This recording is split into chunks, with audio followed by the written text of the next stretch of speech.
Welcome back, and just to remind you that you can take part in our conversation on Twitter. The hashtag is the Modise Network, and my guest is the head of agribusiness research at Agbiz, Wandile Sihlobo. He is an expert, even though he might like to downplay that fact, on particularly the agricultural side and productive use of land.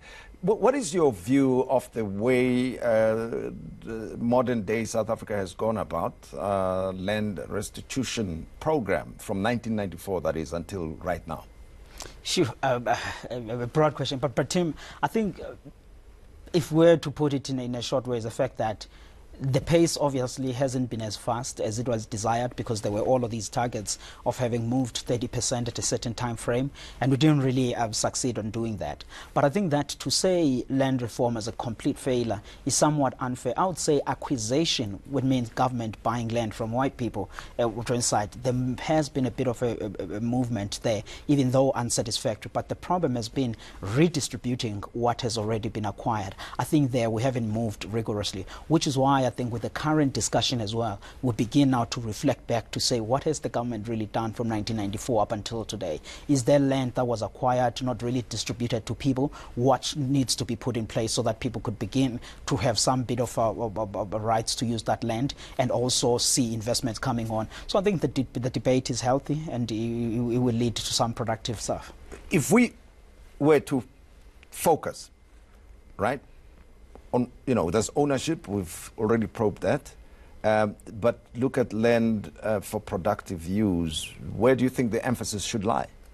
I think, one key thing that you want to do, the productive use, you want to prioritize that, because at the end of the day, even if you were to listen to the president or any other minister, they talk about agriculture having an ability to absorb people, to give a bit of a jobs, and also just to increase on the value of exports and all sorts of things that we do. So you want the productive use of a land to be priority, because 1994, for example, up until now, the issue of saying there has been a bit of acquisition, but on redistributing that land, there might have been some shortfalls in there. Part of the story there, then you saw that land not really efficiently being used, but you want to make sure that whatever you have is utilized fully. How do you get that to happen? By having investments. What conditions do we need to have in place for investments to start coming through? Those are some of the questions that we really need to respond to, because you hear about land reform, farm failures. People would say it's skills. I think skills are just one fraction of the story, but the story is around the level of investments. People didn't have much of a land rights in some of the pieces of those lands. So those are some of the key things that I think should be part of the discussion also today. The role of traditional leaders in the whole land debate, and the fact that some of the traditional leaders have jurisdiction over land and the way land is being used. We can score them, if you will, but I know you don't like that much of controversy when it comes to those things. I mean, how would you rate the way the traditional leaders have managed the land, particularly for the productive or agricultural use? No, I mean, look, I come from the areas where we are under traditional leadership as the side. And I mean, even if I were to look at the lands, reflecting back, say, 1999 and up until today, you've seen degradation in the pieces of lands. But what causes that? Is it because we have no clear guidelines of how to use that land and who should actually be owning a certain piece of land, or what are some of the key issues, which I think we're beginning to have a discussion. And even the high-level panel a report, if you were to look at it, they did highlight some of the shortfalls that lie in there. So I think that the traditional, the former homelands needs to be also part of the discussion, not only, but form part of that discussion, and see if is there room for title deeds. Will those title deeds, after they've been extended, really lead to some productive use of that land? What needs to be in place for investments to really start coming? I think all of that really needs to be part of the discussion. I wouldn't say let's leave it aside. Well, let's talk about a specific instance here of the Inkonyama Trust. What should happen there, at least from where you're sitting, your own views of how that land is being managed? No, I mean, that's all aside from the Ingonyama Trust. If you were to look just broadly at the former homelands side to say, are we seeing some productive agricultural output that comes from those provinces? Not very much that comes in there. So what needs to be in place? What are the necessary conditions to get those pieces of land to be productive? Which is where I say it's level of investments. What conditions needs to be in place in there? The title deeds to be part and of the commitment to using the land productively, right? I want to pick up on this point that, depending on who's in charge, you mentioned the issue of title deeds, right? And I'm citing the Ingonyama Trust for the purpose of that question on title deeds. Who then should have the title deed to the land? The people who are occupying the pieces of land. Yeah. And I should be clear here, from my personal view, you want to make sure that every household in there have the title deeds for the pieces of land that they occupy. Then they decide on what activities gets to be part of that. Yes. But it must be clear the fact that title deeds alone are not the crystal gold to get investments. You still need to see some bit of improvement in infrastructure and all of those things, because giving a title deed to a guy in a deep rural Transkei will not allow banks to suddenly now be able to give that guy some money. There's a lot of things that need to move which leads me to the question of investments then. Who should be making the investments? It means if you have title deed, you borrow against the land, or government should give you, let's call it free money, or commit some investments to assist you. It would be part of the story. But Tim, very quickly, I think it's important to clarify on how the rural homelands actually look like. Yes. Because some people make a mistake of saying, look, if you extend title deeds, people will borrow against their houses, and now banks will take houses, will have new class of destitutes. But rural homelands, you have Amasimi, which is the fields, cultivated fields, and then you have Amadlelo, which is the grazing fields. Then you have homesteads, Amakaya.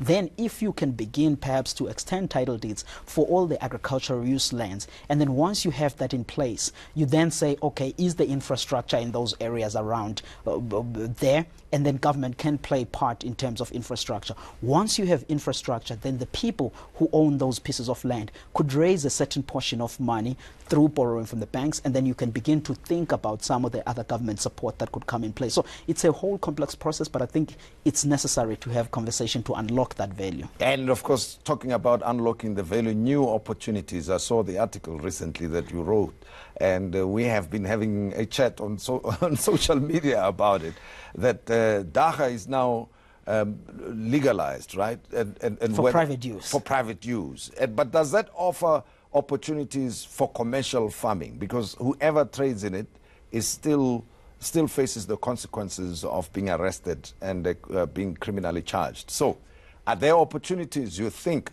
for large-scale commercial farming in Dagga? I think it's a discussion worth having. Largely, if you look globally and to say, okay, what's going on with the Dagga market, you're beginning to see a lot of shops opening all over the world, and obviously there is value to be had there. So in South Africa, maybe we can start to begin to have a conversation with those buyers to say, look, guys, what cultivars do you really buy of this stuff? Can we breed it? What areas in South Africa are conducive for that? Some of my colleagues at Stellenbosch University have done a study where they looked at many areas in the Transkei which are really good for this. Then we can begin to say, okay, aside from maize, soybeans, horticulture, can Dagga play a part? Who will be the key buyers of that? But I think it should be focused on, what is it being produced for? Is it industrial use? Is it medicinal stuff? And there's a whole lot of guidelines that would come in place. But I don't think it's something that we can just throw it on the side. I think it should be part of the discussion. When you think about jobs, you think about improving people's standards of living, boosting incomes on agriculture. Anything that brings value, it's worth looking at it. You mentioned only Transkei. Is it the only place in the country which you think can realize some great economic benefits from this, or are there other parts? I'm not being biased because I'm from Transkei. Well, maybe you know that there's already a market or something, immediate local market for that, but other parts of the country. I think other parts of the country could also take parts. I mentioned Transkei because my colleagues at Stellenbosch, they did a study for that particular area. But I think, if you look at the agroecological conditions of Transkei, could be somewhat similar to some of the parts of Mpumalanga and stuff. But obviously, depending on the crops that Mpumalanga already produces now, which one will offer value, then farmers would hypothetically make a decision out of that, which is why I think this should be part of this. But it shouldn't be at the expense of food security, where suddenly we stop planting maize, we're all moving to Dacha, which is why I think there will be a whole well, I can imagine, even provinces competing about it. I would say the provincial governments are investing in Dacha and competing about who produces the best or of all the provinces. Now, there are choices to be made as you work towards concluding your work, right? And just help us understand this. There's state-owned land, which I think is what the EFF is pushing for, and some people agree with that. There's private ownership of land, and there is a mixed ownership and authority over land. What do you think South Africans would benefit from? What is the better view? And drawing lessons from other parts of the world. Now, Bratim, let me be clear. I'm not speaking on behalf of the panel, but I'm a member of the Land Reform panel. On that, obviously, we're looking at the overall. Our mandate is much broader. Is looking at the whole of South Africa and looking at all sorts of lands on making sure that at least we make progress in terms of land reform. We're not just looking at only on the constitutional side of whether you expropriate or not. We're looking at how do you make land reform work in the country, and we're considering all of those. There's a focus which looks at the communal areas. There's a focus which speaks to how do we begin to look at the commercial land that is highly productive now to make sure there is land reform, there is transformation on that space. Housing side in the cities, we're looking at that. It's acknowledged that the demand that is, so the whole thing is broad, but obviously when the work is towards completion, the panel will make the formal announcement of that, but broadly that's all to say on that. Am I going to get land? Are we going to get land at the end of your work? That's part of the story. You can't tell me now. I can't tell you. The work is continuing. The panel will make an announcement at the necessary time. And brief response, how is South Africa doing agriculturally speaking? Agriculture speaking, we're doing relatively well. We worry about the potential El Nino, which could come next year, but I think that in many areas we're doing well. We're very happy with what the Western Cape is doing, recovered double digits improvement on the crop conditions. So consumers can expect a relatively good period from now, at least up until 2020. So food security-wise, we actually improved in a global standards. Great stuff. Good to hear that. And thanks very much, Wandile Sihlobo, for paying us a visit and talking to us about this issue. Thanks for having me. That's Wandile Sihlobo, who is with AgBiz and also a member of the Land Review panel, helping educate me and you about the bigger, broader questions around land ownership. We will be back in a short while and we'll be discussing sports development.